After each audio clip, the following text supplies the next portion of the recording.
¿Qué tal, amigos? Sean ustedes cordialmente bienvenidos a su programa Perspectiva, Derecho de Empresa, el programa que semana a semana la Asociación Nacional de Abogados de Empresa, la ANADE, les presenta con mucho interés y con mucho ánimo de poder darles a conocer los temas que están siendo actuales en nuestro México. Tenemos un programazo, de verdad tenemos un gran programa el día de hoy que me parece que nos va a permitir adentrarnos en lo que está pasando en la materia laboral y sobre todo en la materia sindical en nuestro país. El programa se intitula El Nuevo Sindicalismo Mexicano y bueno, tenemos tres grandes expositores el día de hoy. En primer lugar, me gustaría presentarles a nuestro primer expositor, es Jesús Isidro Moreno Mercado. Él es secretario general de la Federación de Sindicatos Jesús Moreno Jiménez, que tiene, bueno, desde luego una amplia trayectoria laboral. Desde el año 84 comenzó en diferentes actividades, desde auxiliar de afiliación sindical hasta llegar a asesorar diversas empresas y ser nombrado secretario del Interior del Sindicato de Trabajadores de la Industria Cartonera, Papelera y Similares de la República Mexicana. Jesús, en el año 99, fue nombrado secretario general del Sindicato de Trabajadores de la Industria Cartonera, Papelera y Similares de la República Mexicana. Y en el año 2002 y hasta la actualidad se desempeña como secretario general de la Federación de Sindicatos Jesús Moreno Jiménez. Mi querido Jesús, bienvenido a tu programa Perspectiva. Muchas gracias y un placer estar con todos ustedes y con tu auditorio. Muchas gracias, Jesús. Bueno, a mi derecha inmediata tengo el gusto de presentar a mi amigo de muchos años, una persona, toda una autoridad en materia laboral, nadista, mi querido amigo Miguel Reyes Vaca. Mi querido Miguel, bienvenido a tu programa Perspectiva. Gracias, José Juan. El gusto es mío estar con ustedes, con excelentes amigos y con el auditorio también. Muchas gracias. Bueno, Miguel es licenciado en Derecho de la Universidad La Salle, tiene una maestría en la Escuela Libre de Derecho y, bueno, es socio de RB Asesores Legales CC y, desde luego, anadista de toda la vida. Ha sido vicecoordinador varias veces y miembro muy activo de nuestra Asociación Nacional de Abogados de Empresa. Miguel, nuevamente, muchas gracias. Gracias. Y bueno, estamos dejando la cereza del pastel también. Tengo el placer de presentarles a mi amigo de muchísimos años también, un extraordinario laboralista, muy comprometido siempre con su materia, con su gremio, con su país. Es Eric Roel Pavón. Mi querido Eric, muchas gracias por la invitación. Un placer, un gusto, de verdad. Eric es egresado por la Universidad Nacional Autónoma de México y él acusado en diversas, en el extranjero, en el estado de Vermont, diversos cursos en la materia laboral, un experto en materia laboral, derechos humanos y derecho constitucional. Él actualmente es socio de César Roel Abogados y, bueno, un experto en la materia laboral. Eric, muchas gracias. Al contrario, un gusto.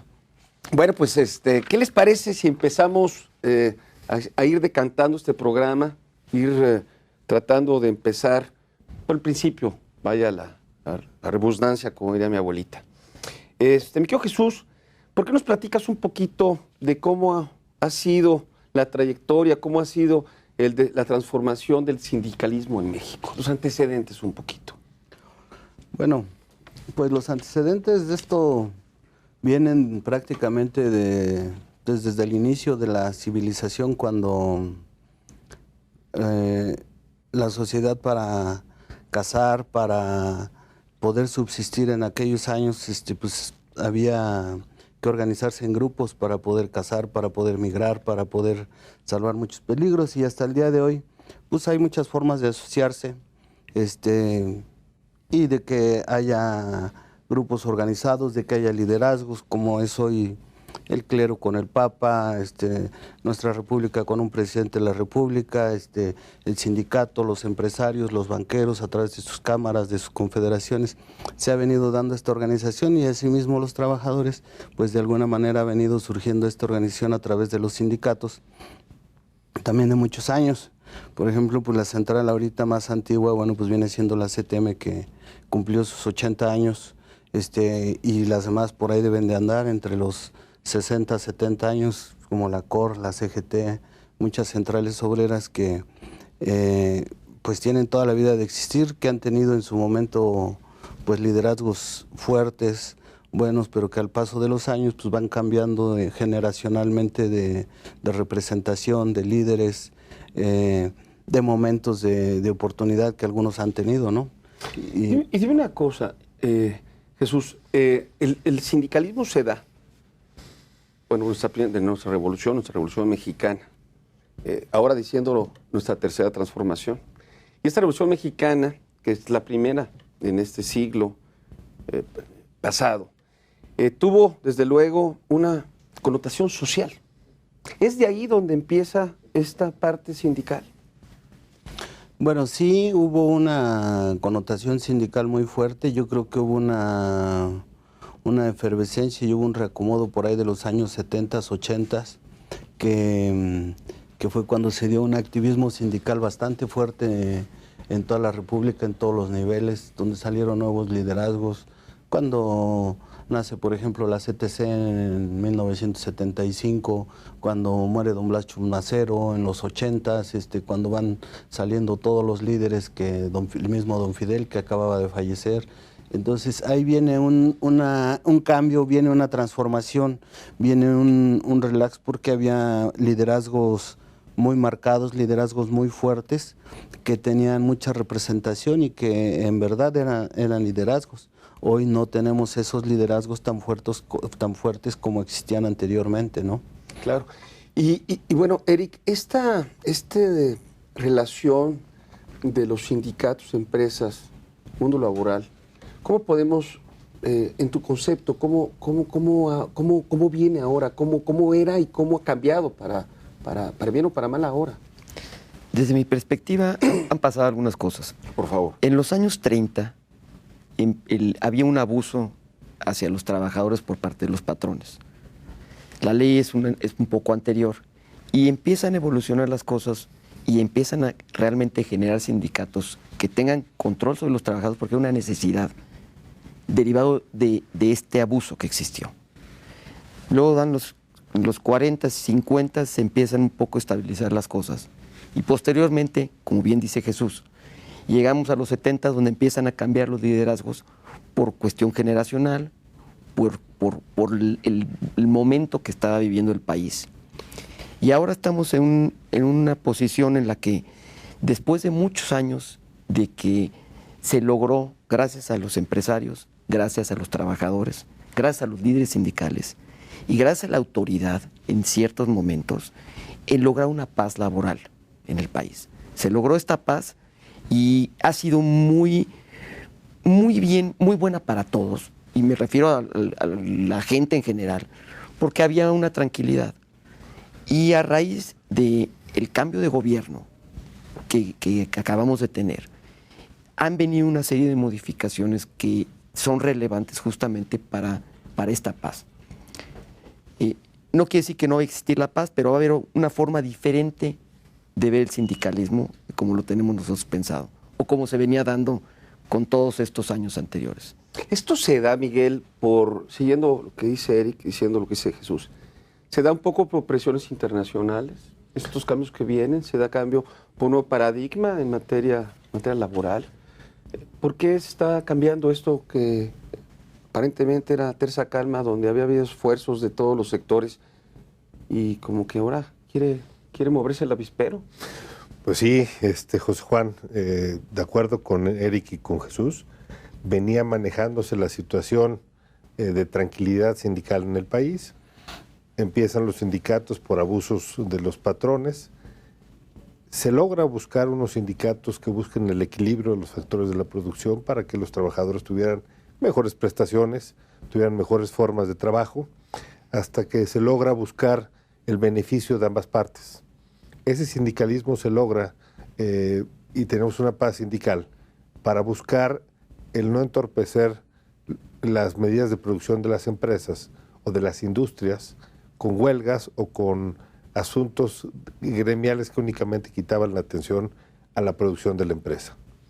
Todo esto venía trabajando bien, pero surge el famoso TPP, el Tratado Transpacífico. Correcto. En el cual se busca un equilibrio en la cuestión de los sindicatos, porque argumentaban países como China y Estados Unidos que no existía equilibrio cuando ellos tenían sindicatos y uniones muy fuertes que presionaban para tener las situaciones de equilibrio en las empresas, y en México teníamos unos llamados contratos colectivos de protección con sindicatos que únicamente presentaban para proteger a las empresas. O sea, ellos sentían que era una competencia desleal la que ofrecía o la atracción que puede tener nuestro país al no tener esos sindicatos, digamos, rijosos, por así llamarlo.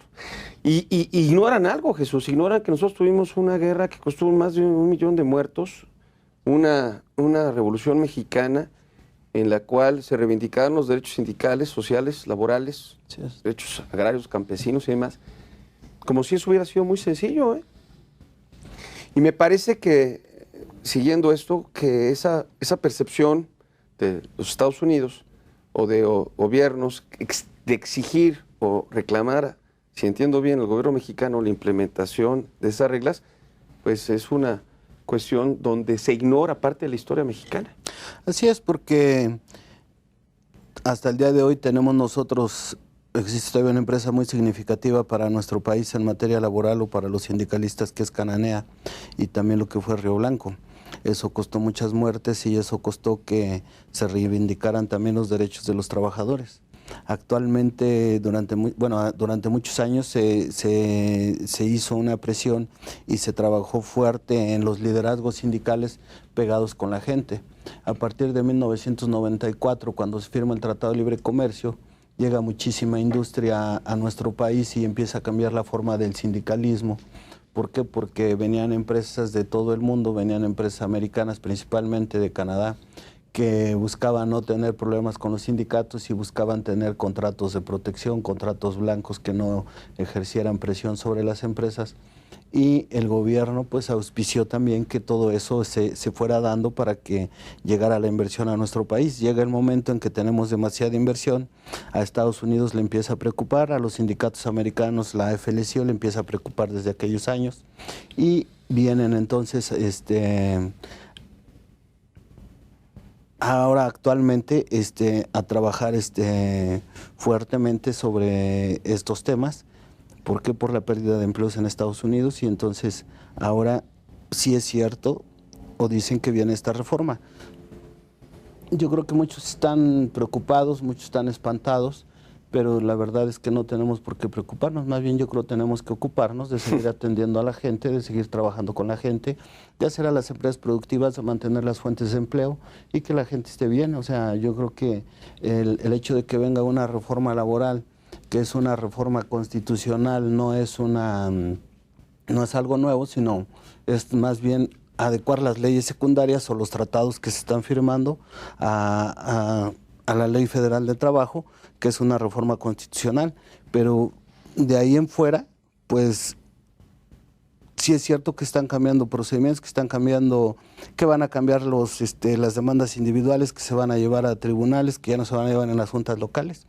Y en esta transformación y en este cambio que está viniendo, o en esta evolución del sindicalismo, bueno, viene una reforma que ahora va a regir hasta la vida interna de los sindicatos. Y me va a gustar mucho hablar de esas reformas, si me lo permiten. O sea, preguntarte, Eric, sobre el tema y sobre las perspectivas, cómo vienen las confederaciones y demás.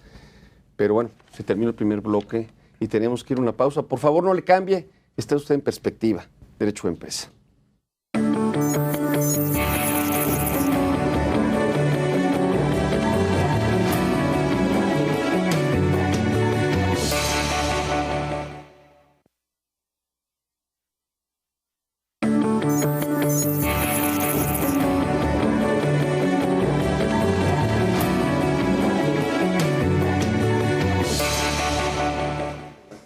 Continuamos en su programa Perspectiva, Derecho de Empresa, el programa de la Asociación Nacional de Abogados de Empresa, con este tema del sindicalismo mexicano, el nuevo sindicalismo mexicano.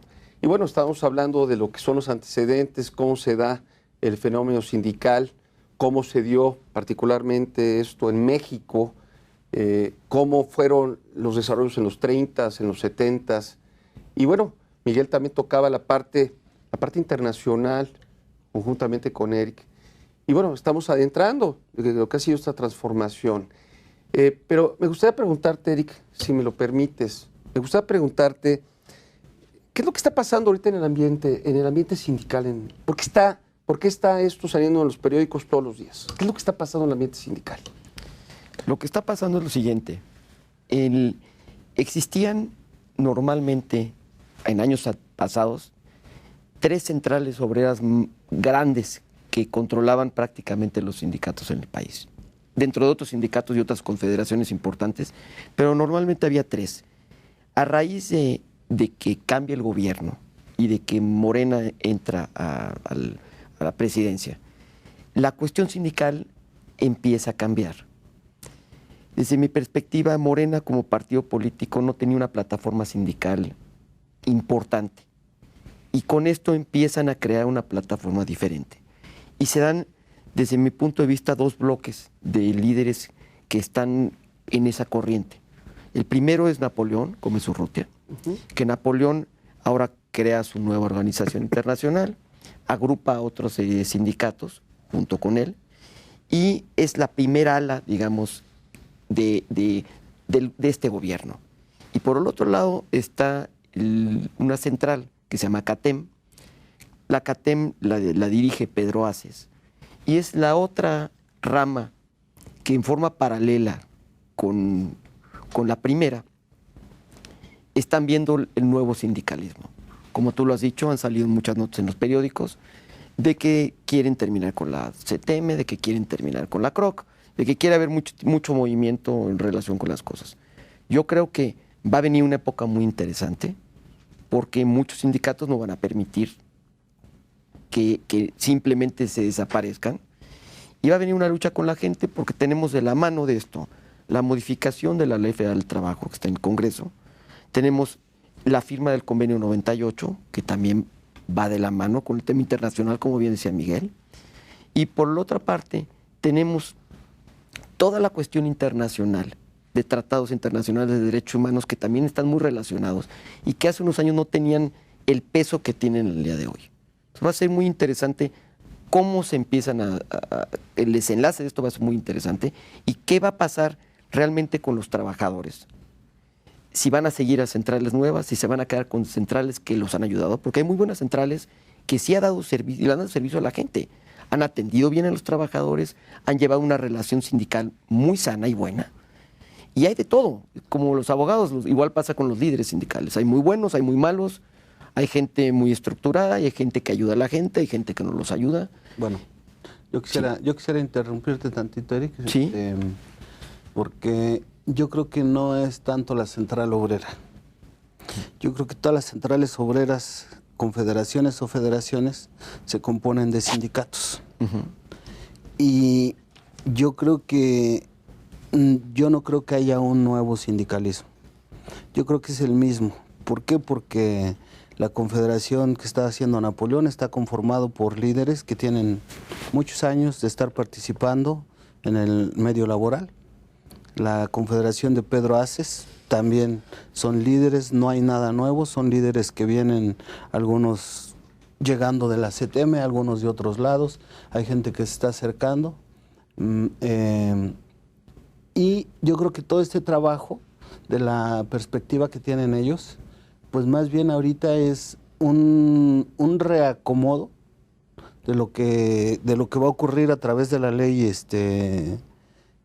que se está reformando, pero esa central obrera que está formando Napoleón, que es una confederación internacional que habla de que pueda poder trabajar sindicatos extranjeros en nuestro país, que nos van a dar asesoría, que van a hacer muchas cosas, pues no es del todo malo, pero tampoco quiere decir que los sindicatos o las federaciones o las confederaciones vivamos peleadas eternamente con las empresas, porque si bien quien tiene que decidir son los trabajadores, no nosotros, con quién van a estar, a dónde se van a ir, y eso va a depender del trabajo de cada quien.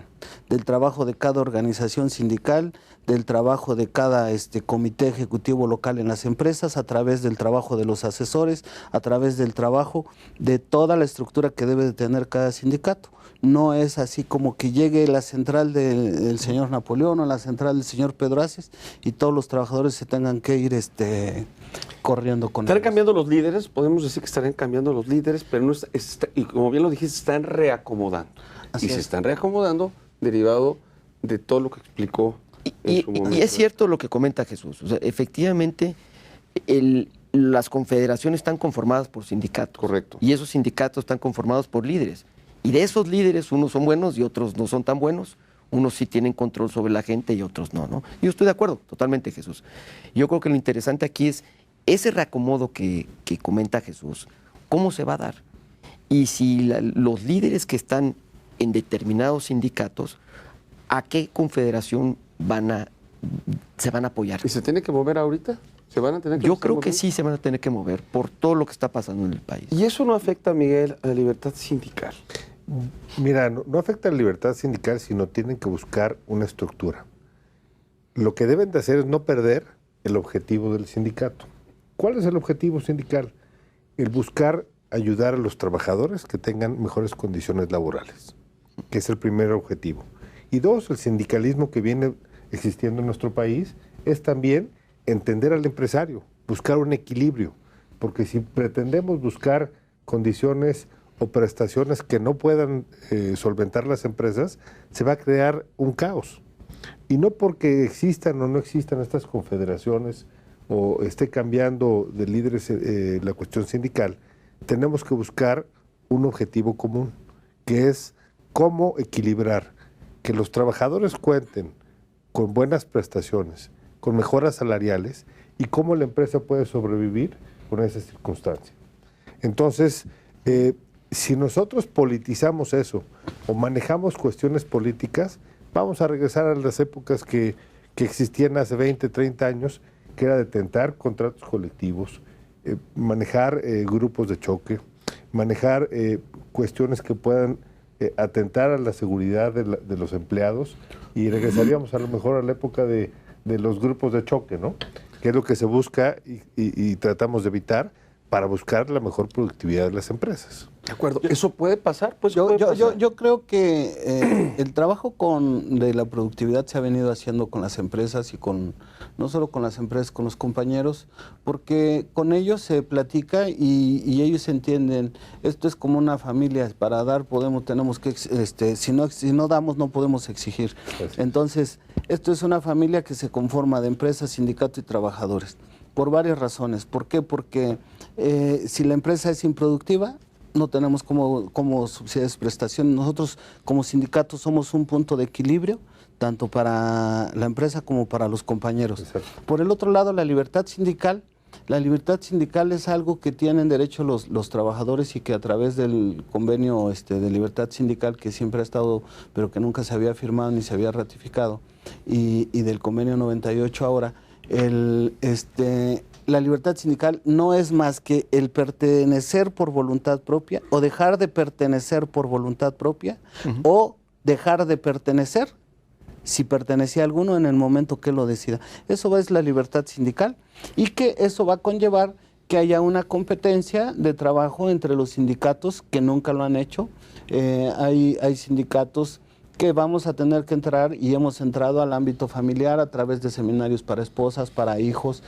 Yo pienso que va a haber una mejor oportunidad para los compañeros en ese sentido, porque entonces ahí sí todo el mundo se va a tener que poner a trabajar.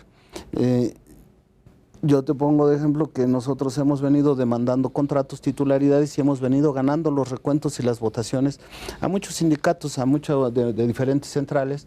Y ¿por qué se vienen los trabajadores? Porque no los atienden, porque no se les ven sus necesidades, porque las empresas a veces no los apoyan, por muchas razones.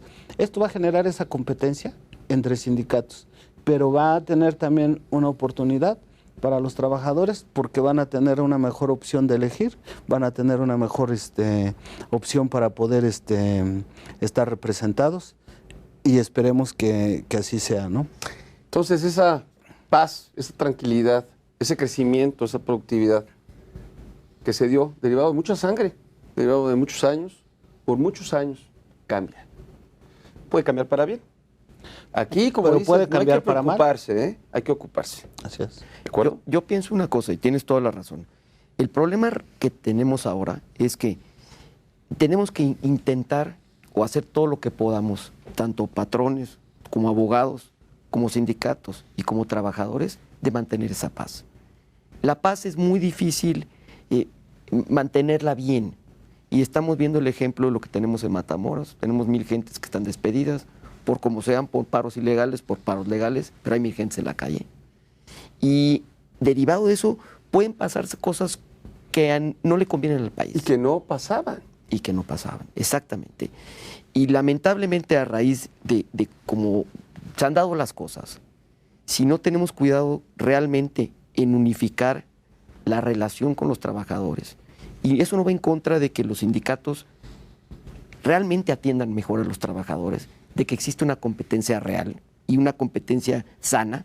La competencia siempre es buena, siempre y cuando se mantengan las bases de la competencia y siempre y cuando los factores de la producción, como bien decía Miguel, se mantengan, no existan paros, se mantenga la paz, y eso es en beneficio de todos. Pues si una empresa pierde, los trabajadores pierden. Si una empresa gana, los trabajadores ganan. El país gana. Y la época ya cambió. En los 30 había una explotación bestial por parte de los patrones hacia los trabajadores. Y yo creo que eso ya cambió, gracias a Dios. Y ahora las condiciones son distintas. Que hay mucho por hacer, sí. Que hay mucho por hacer por todas las partes, también yo lo considero que sí. Pero sí tenemos que ser muy cautos. Y el momento es muy peligroso. ¿Qué les podemos decir, Miguel? ¿Qué les podemos decir, en este caso, a la gente respecto a la tendencia que también se dio? Digo, no todos los extremos son malos. Mucho de lo que se criticaba el nuevo sindicalismo, del sindicalismo que existía y que va a cambiar, es que eran pues, prácticamente contratos de protección, contratos a modo, no había en realidad ningún movimiento, no había ninguna interacción. ¿Qué podemos decir en contra de esas afirmaciones? Mira, para empezar, yo creo que, como dice bien Eric, lo que tenemos que buscar para no caer en las épocas anteriores es que sigamos buscando la conciliación. Es muy importante la función que venía haciendo la Secretaría del Trabajo, que esperamos que pueda venirlo haciendo a través de los funcionarios conciliadores, que era un organismo que trabajaba bastante bien y que ayudaba a los patrones y a los trabajadores y a los sindicatos, confederaciones, hasta en los contratos de ley, el buscar un acuerdo, el llegar a algo en las negociaciones colectivas.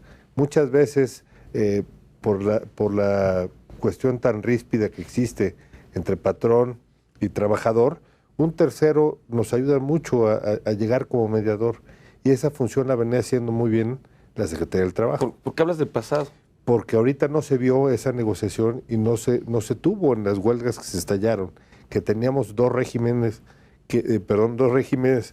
donde realmente funcionaban y no permitían el estallamiento de las huelgas, no por fuerza, sino por conciliación y en base a esfuerzos de buscar llegar a un acuerdo. Ahora no lo vimos, simple y sencillamente se estallaron las huelgas, creemos que esto se tuvo por una situación ajena después a los trabajadores, por cuestiones que llegaron a tener y a presionar, pero al final del día no se supo manejar por parte de la autoridad, sea federal, sea local, sea como fue, se llegó al estallamiento de la huelga que no teníamos y que no existía en muchos años. Eso sí, ¿eso es bueno o es malo, Jesús? Mira, de verdad, yo lamento profundamente lo que estamos hablando de Matamoros, las pérdidas de empleos, lo que está pasando, y no me quiero preocupar, me quiero ocupar.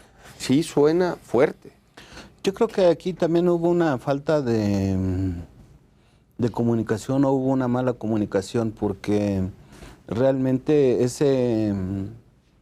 esos paros, porque de inicio no fueron huelgas, fueron paros algunos, sin siquiera emplazamientos, fueron generados por el presidente, la Secretaría de Trabajo, dicen que viene un incremento de 20% para llegar a 176 pesos. ¿Y qué ocurrió? Que se malentendió había gentes que ganaban 300 o 400 pesos diarios en esas empresas y pidieron el 20% de manera general.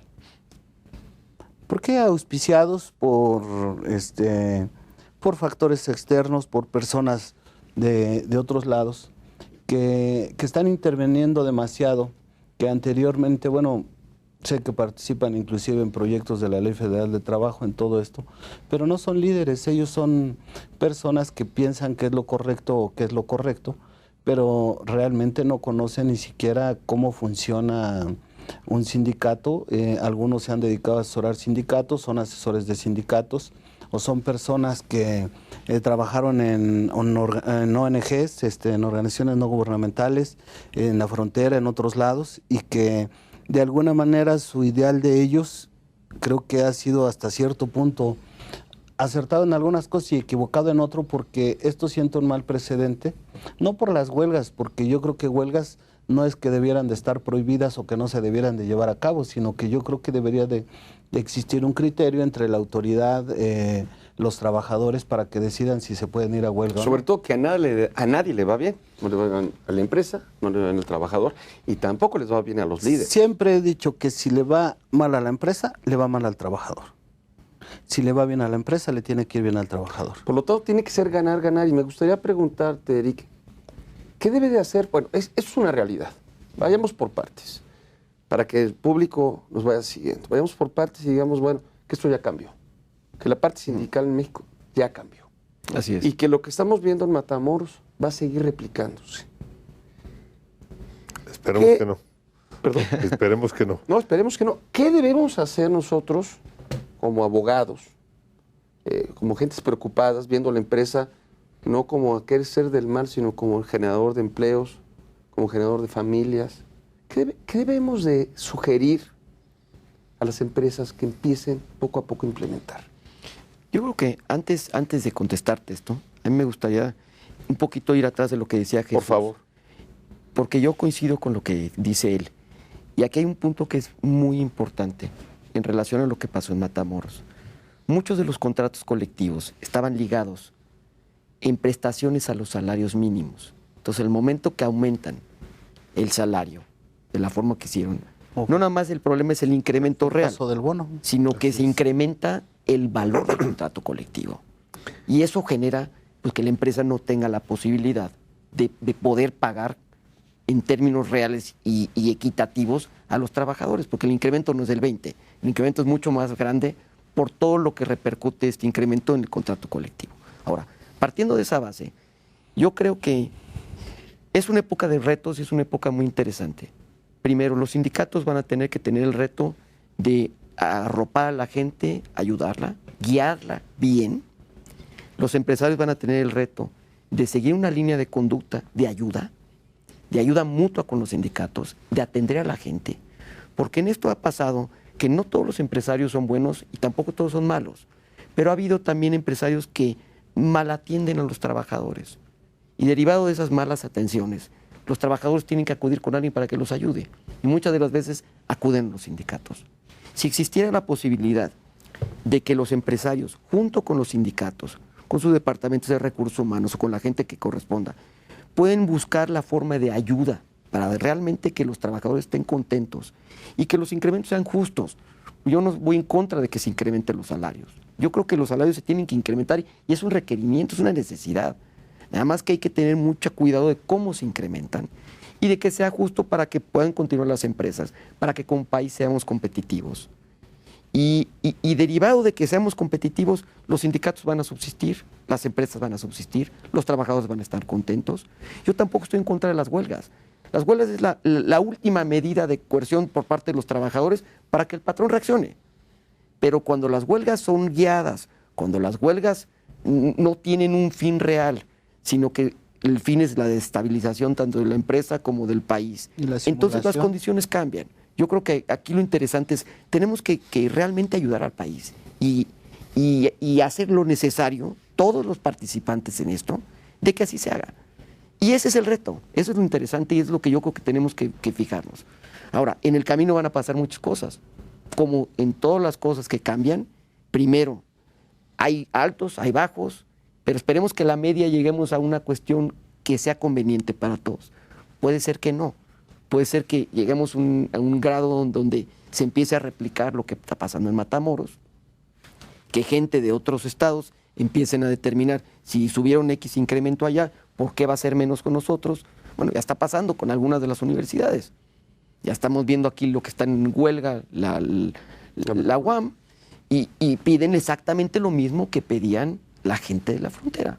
Entonces, no es que sea una directriz específica, pero es un antecedente.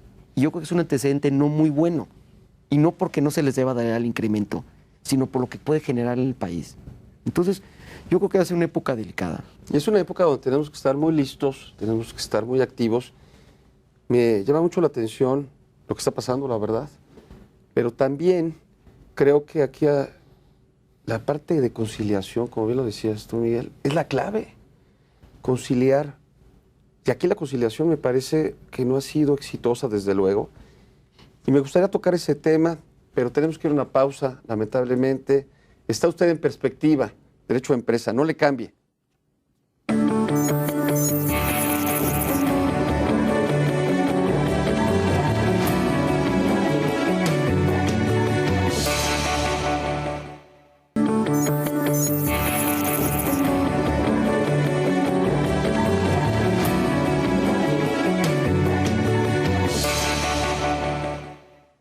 Continuamos en el programa Perspectiva, Derecho a Empresa, el programa de la Asociación Nacional de Abogados de Empresa.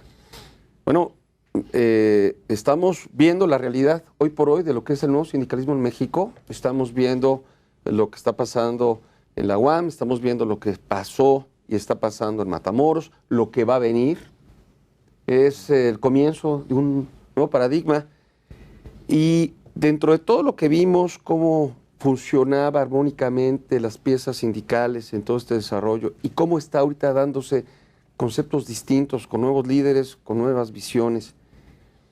Me gustaría preguntarte, Miguel, en este caso particular, ¿por qué no hubo conciliación? ¿Por qué está, si me permites utilizar esta palabra, por qué no ha sido exitosa la conciliación que se ha dado por parte de las autoridades en esta etapa del inicio de este gobierno?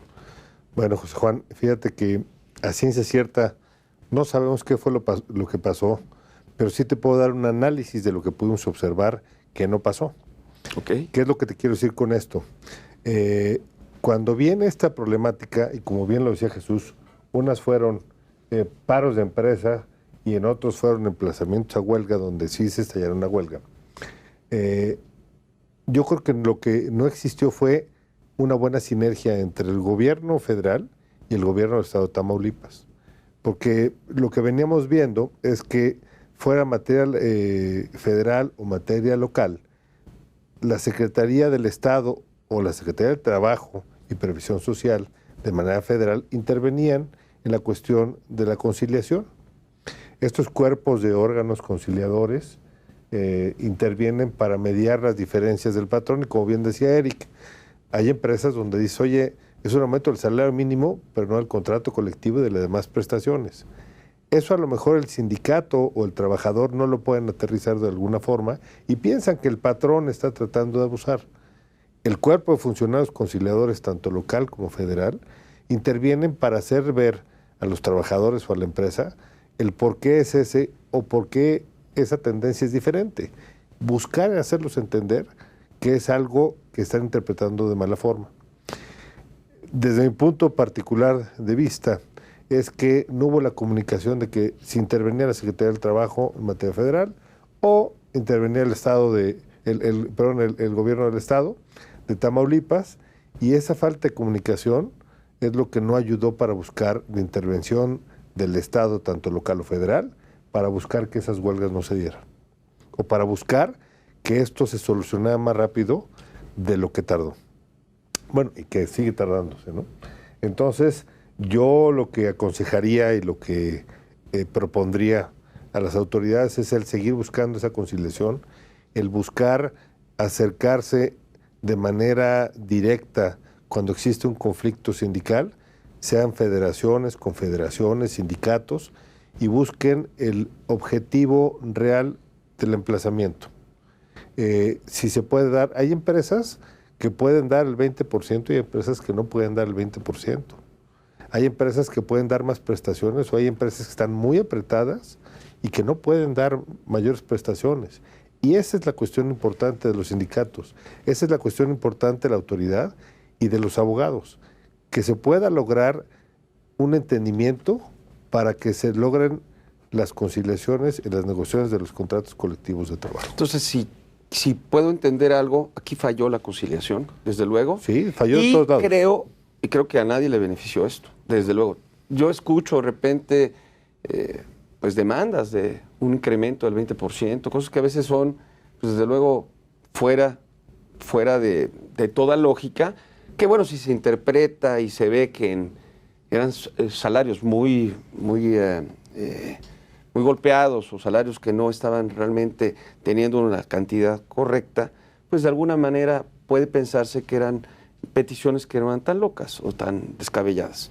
Pero bueno, me queda claro que aquí la clave de lo que estamos viendo es la conciliación, que desde tu punto de vista es una de las obligaciones y atribuciones que tendría que tener la Secretaría del Trabajo, tanto local como federal. Pues me parece muy interesante el análisis. Mi querido Jesús, ¿qué podemos recomendar para tratar de mitigar estos riesgos riesgos en materia sindical? Pues mira, yo creo que es muy importante que nuestro país ha sufrido no nuestro país, el sindicalismo en México ha sufrido un deterioro total por la falta de preparación y capacitación de los líderes. Tú platicas con muchos líderes y no saben ni siquiera cuánto cuesta el 1% de la nómina, no saben cómo calcular un contrato, no saben cuánto cuesta un día de aguinaldo, no saben calcular muchas cosas y por ende pues no hay quien le enseñe a los compañeros. Yo creo que ahí es un trabajo en el cual ellos deben de estar pendientes de los compañeros, de las necesidades de los compañeros en cada centro de trabajo en cuanto a seguridad, en cuanto a comodidad, en cuanto a todo para las condiciones en las que ellas y ellos desempeñen sus labores. Y yo creo que de esa manera pues se puede avanzar mucho. Ahora, por el lado de las empresas hace muchos años eran empresas humanitarias con sentido humanitario, no, ahora son muchas empresas con un sentido matemático, con un sentido financiero, que el trabajador se volvió un número, ya no es Juanito Pérez, ya, el 520, todo eso cambió. Anteriormente los gerentes de recursos humanos, ¿qué hacían?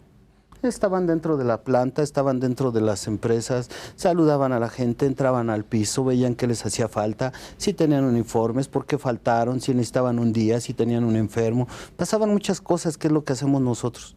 Hoy el trabajo, muchos lo hacemos nosotros solos, como sindicatos. Hay sindicatos que de plano no lo hacen, que lo tienen totalmente abandonado, porque van una vez al mes por sus cuotas o cobran su cuota anual por tener el contrato de protección.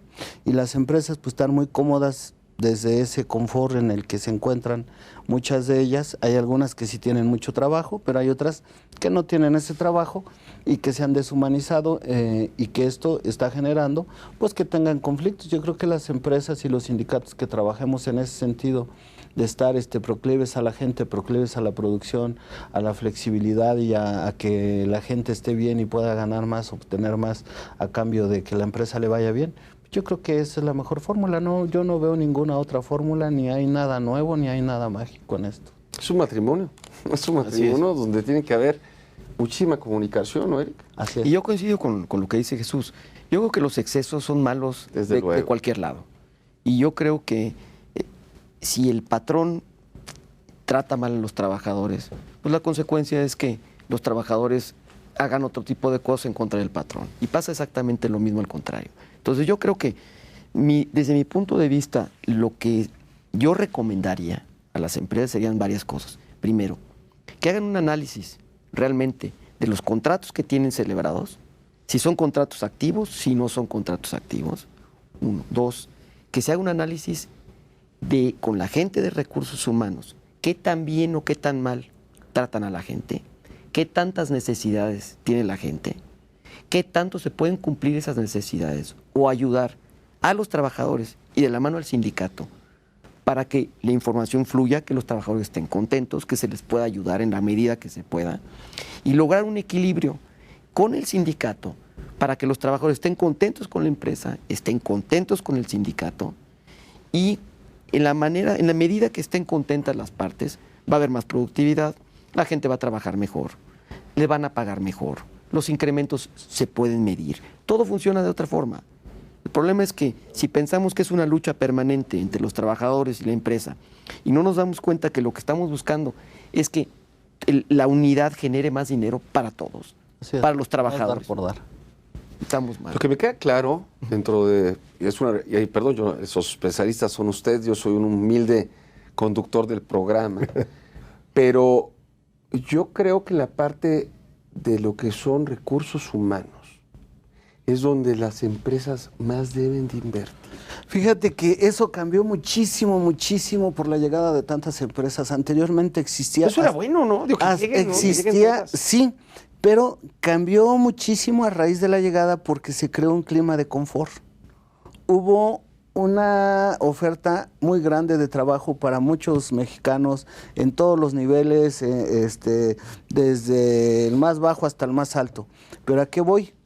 Que las empresas se volvieron tan frías que el área de recursos humanos dejó de ser importante. Yo escuché comentarios de corporativos que decían, es que mi gente de recursos humanos no hace nada, es que mi gente de recursos humanos ya se hizo cuate del sindicato y entonces no está trabajando, no hace nada, y todo lo resuelven platicando o tomando café. Y tuvieron una percepción equivocada. Y tú ves que hoy hay gerentes de recursos humanos que eran ingenieros de sistemas, que eran psicólogos, que eran otra cosa, y están como gerentes de recursos humanos. ¿Por qué? Porque no era algo importante. Fíjate a qué grado afectó. Anteriormente había hasta la carrera de recursos humanos en varias universidades. Yo, por ejemplo, a mí me invitaron a dar talleres de negociación colectivo a la Facultad de Recursos Humanos en la Ibero como 4 años. Un gerente de una empresa me llevaba para que yo le enseñara cómo calcular el punto, cómo hacíamos las asambleas, cómo se elaboraban los pliegos de peticiones, cómo los aprobaba la gente en la asamblea, cómo nos daban facultades para que negociáramos junto con la comisión que ellos elegían. Todo eso desapareció. Entonces ya no hay gente de recursos humanos. Eso que tú mencionas tienen que invertir y tienen que trabajar mucho en eso. Y nosotros como sindicato tenemos que trabajar muy pegado con la gente y estar retroalimentando a las empresas. Mi muchacho no tiene equipo de seguridad, mi máquina está fallando, no le están dando los zapatos que traen son incómodos, no salió su tiempo extra. Tienes que estar pendiente de todo. Pendiente, pues el activo. No perdón, Miguel, tus recomendaciones. No, y también, igual que Jesús, igual que Eric, el cuidar recursos humanos es importantísimo porque luego tenemos, con este cambio sindical que va a haber, algunos otros sindicatos van a empezar a tratar de infiltrar empleados en las empresas. Eso explícalo bien, por favor, porque eso me parece muy importante. Una práctica que se hace de que si algún sindicato busca la detentación de un contrato colectivo o busca entrar a alguna empresa, en algunas ocasiones infiltran personas para empezar a convencer a los trabajadores que sus condiciones no son correctas. Y podemos llegar a los casos en que esa plática no sea la correcta. Realmente sí estén bien los trabajadores, pero el sindicato quiere entrar a la empresa, quitar al otro sindicato y buscar a lo mejor un interés propio. Entonces, la cuestión de recursos humanos, como decía Jesús, es muy importante porque ellos deben de detectar ese tipo de trabajador, que esperamos que no sea la mayoría. Oye, si tienes sensibilidad con tu gente, si conoces a los empleados, buscas la mejoría, el sindicato y la empresa, tanto con el que designe el delegado sindical y el gerente de recursos humanos, pueden detectar esas situaciones a tiempo, ¿no? ¿Por qué? Porque al final del día, si estás al pendiente de tus empleados, tienes una buena armonía con ellos, como decía Eric, que están contentos, el sindicato va a estar también contento en representarlos. Le va a exigir al patrón, dentro de sus posibilidades, que cumpla con el contrato colectivo y que cumpla las mejoras. Estamos concluyendo. Hay algo que es muy importante, es que hay veces que esto se ha enfriado tanto que tiene a veces uno que excederse o apretar fuerte hacia las empresas porque hay veces que tienes meses diciéndole a un veterinario que ahora es gerente de recursos humanos que no te funcionan los hornos de microondas para el comedor o que tienes mal algunos y no te hacen caso. Entonces, bueno, pues entonces tengo que tomar otro tipo de medidas para ser escuchado, ¿no? Entonces, ese es el trabajo de los sindicatos y ese es el trabajo de recursos humanos. Tenemos que trabajar muy de la mano con todas las empresas, con todos los compañeros. Aquí el objetivo de todo esto es que los compañeros y los trabajadores se sientan bien atendidos, que se sientan a gusto, que estén bien remunerados, para que la empresa le vaya bien y la empresa esté produciendo. Si no, no hay una fórmula mágica, no hay un hilo negro, ni van a descubrir un hilo negro, ni las nuevas centrales, ni nadie. Eso está ocurriendo. Comunicación, Eric, comunicación. Sí, y yo creo que un poco lo que decía Jesús es bien importante. El hecho de que no se valoró la labor de gente de recursos humanos con mucho talento, porque no había paz. Entonces se volteaban y decían, pues bueno, ¿qué haces? Y si no haces nada, no, si hago todo para que no pase nada. Y justamente eso generó que cambiaran, y coincido totalmente, que cambiaran el tipo de gente de recursos humanos y el nivel de preparación. Y se volvió triste porque pues pasa lo que estás diciendo. El nivel de preparación, fíjate que puede ser diferente. Yo tengo una anécdota que le decía yo en alguna ocasión a algún director de una empresa muy grande. Le decía, oiga, ¿y el licenciado Sepúlveda?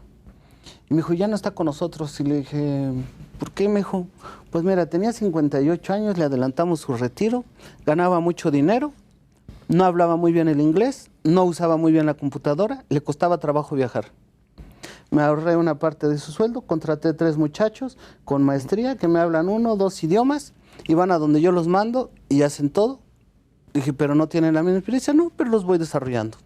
Entonces, eso trajo como consecuencia, pues que buscaran gente con perfiles más bajos, que no los prepararon, que no eran para esas áreas, que no estaban cubiertos. Aquí hay un problema que yo estoy viendo, que si la gente no está bien orientada y no estamos bien comunicados con ellos, ahorita en las revisiones de contratos que estamos teniendo, a la hora que informamos, que hacemos asambleas, la gente dice, oiga, pero es que dieron el 20%. ¿Por qué ustedes negociaron con el 5.5, con el 6%, con el 6.5%? Sí, el incremento que dio el presidente fue del 20%. Entonces hay que explicarles con mucho detalle desde antes y en asambleas y en todo, que no es así. Porque yo creo que el gobierno también va a tener un problema. Él es el principal empleador. Uh-huh. Desde luego, desde luego. Y muchas de sus dependencias o sus empleados van a querer ese 20%. Sí, estamos ya en las conclusiones. Está claro que hay un reacomodo del factor sindical en el país.